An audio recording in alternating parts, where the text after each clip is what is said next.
She made the joke halfway through dinner, right between the waiter refilling, our glasses and her sister asking about the house. My ex was bigger, she said lightly, swirling her wine. In every way. The table laughed because it sounded like harmless marital teasing. Someone nudged me with an elbow. I smiled, the way you do when you're expected to perform being unbothered. But there's a specific silence that happens inside you when something lands exactly on an old wound. It isn't loud. It's not rage. It's recognition. She watched me carefully after she said it. Not with guilt. With curiosity, as if measuring how much I would tolerate in public. I said nothing. I didn't look at her. I took a sip of water and asked her father about his recent medical tests. Conversation moved on. The room relaxed. Inside, something quiet and structural shifted. It wasn't about anatomy. It wasn't even about her ex. It was about comparison as a weapon. About reducing your partner to a punchline to secure control of the room. This wasn't the first time she had used that tone. The public corrections. The jokes about my income when she earned slightly more. The subtle reminders that I had married up. I used to counter them gently, then logically, then defensively, every time I lost more ground. That night I didn't counter anything. When we got home, she waited for the explosion. She stood in the kitchen, arms crossed, almost expectant. "You're quiet," she said. "I am," I answered. "You know I was joking." "I know. Silence unsettles people who rely on reaction." She wanted a fight, a wounded rebuttal, something to confirm she still held the emotional high ground. Instead, I went to the office and closed the door. The truth is, I had known about the affair for 3 weeks, not through dramatic discovery, through receipts, through calendar inconsistencies, through the quiet competence of a lawyer.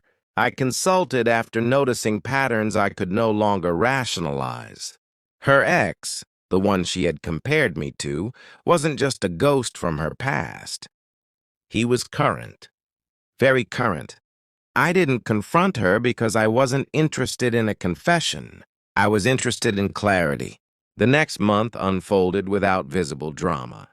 We attended events. We hosted friends. She continued her subtle jabs. I responded with composure that began to unsettle her more than anger ever had. Behind the scenes, paperwork moved. Our finances had always been technically separate but functionally shared. We had structured things loosely out of convenience and trust. I corrected that. Methodically, legally. I documented. I transferred. I protected. I didn't hide anything. I just stopped assuming goodwill. The external turning point came not at home, but in a conference room. Her company had a strict internal policy regarding relationships that created conflicts of interest. Her ex worked under a subsidiary tied directly to her department's budget approvals. It wasn't just inappropriate. It was reportable. I didn't contact her boss. I contacted compliance, not vindictively, clinically. There are moments in life when authority enters without emotion. Fluorescent lighting, formal language, a request to clarify timelines. She called me from the parking lot afterward. "They're investigating," she said, voice tight. Someone reported a conflict of interest. I listened. "This could affect my position." "I imagine it could," I replied evenly. A long pause. "You did this." I provided accurate information when asked. "You're trying to ruin me." "No," I said carefully. "I'm trying to stop being humiliated." That was the first time her voice cracked. Not because I insulted her, not because I matched her comparison with one of my own, but because she understood something had shifted. I wasn't competing with her ex. I wasn't defending myself against her narrative. I had stepped outside it. The investigation didn't destroy her career. It forced disclosure, reassignment, formal reprimand, a visible note in her professional file. Concrete consequences, nothing theatrical. At home, the atmosphere thinned. She stopped joking. She stopped comparing. One night, she stood in the doorway of the guest room. I had moved there weeks before and asked, "Was it really that bad?" What I said? "Yes," I answered. "Not because of what you meant, because of what it revealed." She cried then. Not dramatically, just quietly, as if something inside her had finally aligned with reality. "I didn't think you'd ever push back," she said. "I didn't," I replied. I stepped aside. We filed for divorce 2 months later.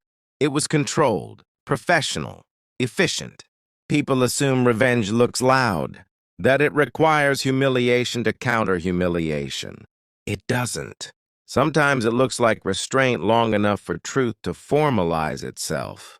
At the final mediation session, she avoided my eyes. Not in hatred, in acknowledgement. I didn't feel victorious. I felt steady. The joke at dinner had reduced me to a measurement, a comparison against a ghost.